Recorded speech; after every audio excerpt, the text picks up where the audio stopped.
everyone, back tuning into the 10th Christmas update. So we've done 9 updates so far, starting on the 1st of November. This is the 10th update, and we're going to see what the long-range CFS D2 model is showing for around the Christmas period. Now, we can't pinpoint the weather exactly for Christmas Day at this point. It's far too far away to be able to do that. What we're looking for is the trend of the model around sort of mid to late December into early January. And we've had quite a few interesting updates this year, because a lot of these updates have been showing cold conditions, not necessarily on Christmas Day, but certainly around the Christmas period. So mid-December, late December, early January. Many of these updates, and certainly far more than we've had over other years when we've been doing this. Many of the updates recently have been showing cold conditions. The 9th update was a very dry and anticyclonic update, had lots of high pressure. It was pretty cold and frosty. Nothing particularly severe happened, but it looked as though the model kept wanting to go in that direction, but it never quite came to anything. We'll see what the 10th update has to say in a moment. Before I get on with that, just say about the ads. There's links to articles on all the pages. Have a browse widgets and click through the links. If there's any articles that you're interested in, you're helping us pay the website. Thanks very much for doing that. The Christmas shop was open when we started Christmas updates on the 1st of November. So if you've got any Christmas shopping to do at Amazon between now and Christmas, just click the green button that says Christmas shop, and then you go to our Christmas shop page. From there, you'll be greeted by some snowflakes, so you know you're on the right page. From there, you click through the Amazon banners. It takes you directly to Amazon, where you do your Christmas shopping as normal, because you've gone from Gazworthies to Amazon.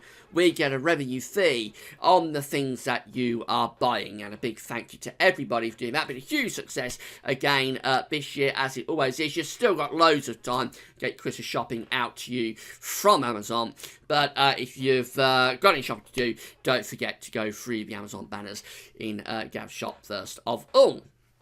Right, with that out of the way, just say that earlier on today, we released the 10th, it's all 10s today, the 10th winter update. The video today is on the homepage, and also it's been placed on the winter updates page now, with a written summary, just go for everything that we discussed in the video. So check that out if you've not yet done so.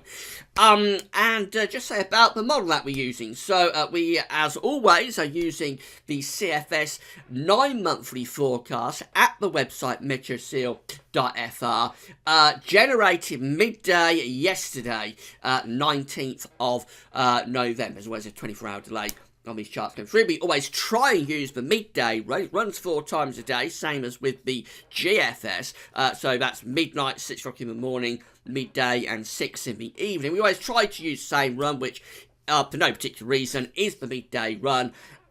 So we can't be told off for cherry picking. It's just the way the charts are coming out when we do the update. Right, let's get on and see what the 10th update shows. So I'm going to start off on the 12th of December.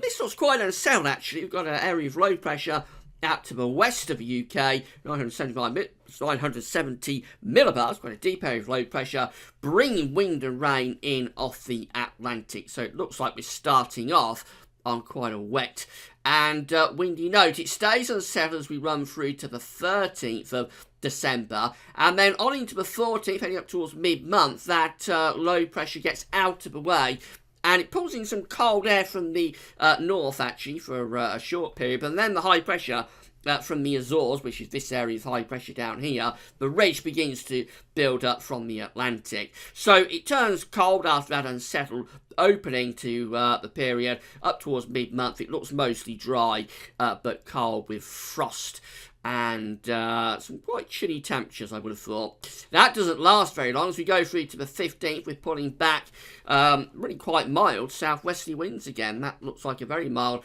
push of air coming from the Canary Islands, somewhere like that, moving up from the central part of the Atlantic, so that could well lift temperatures into double figures down in the south. It is unsettled, though, and potentially very wet in towards Scotland. So quite an Atlantic-driven and mild middle phase to the month.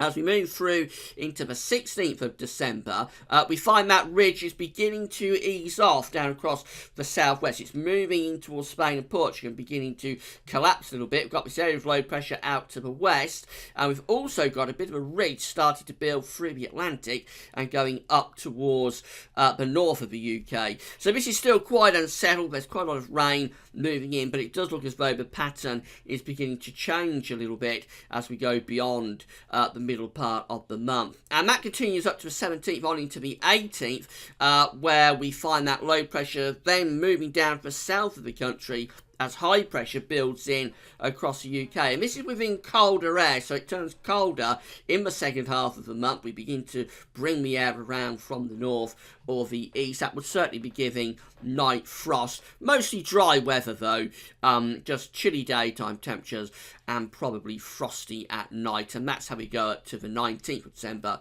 with high pressure very much dominating, some hard overnight frost.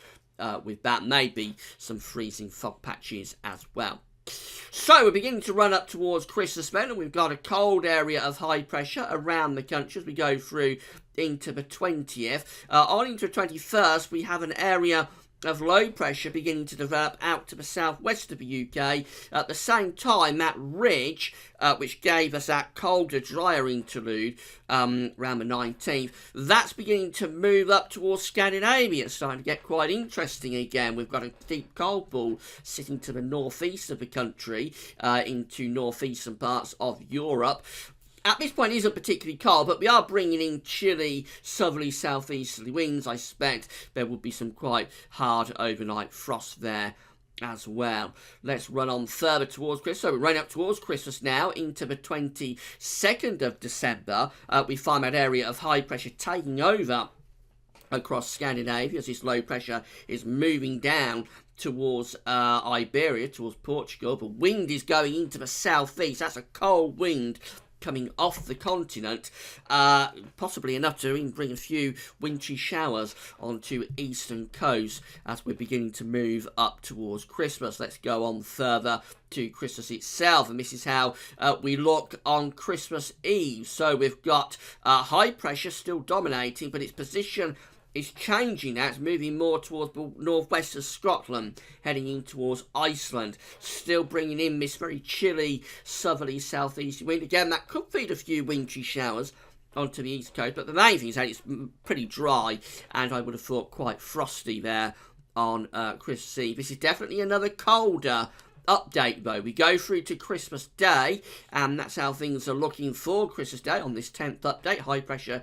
is centred around Iceland, low pressure going towards Spain and Portugal. It leaves us in this east to northeasterly wind. That's starting to bring colder air out of Scandinavia, so you might have a few snow flurries down the east coast. There will also be some pretty hard overnight frost coming through with that as well. Definitely a colder update here for the 10th update.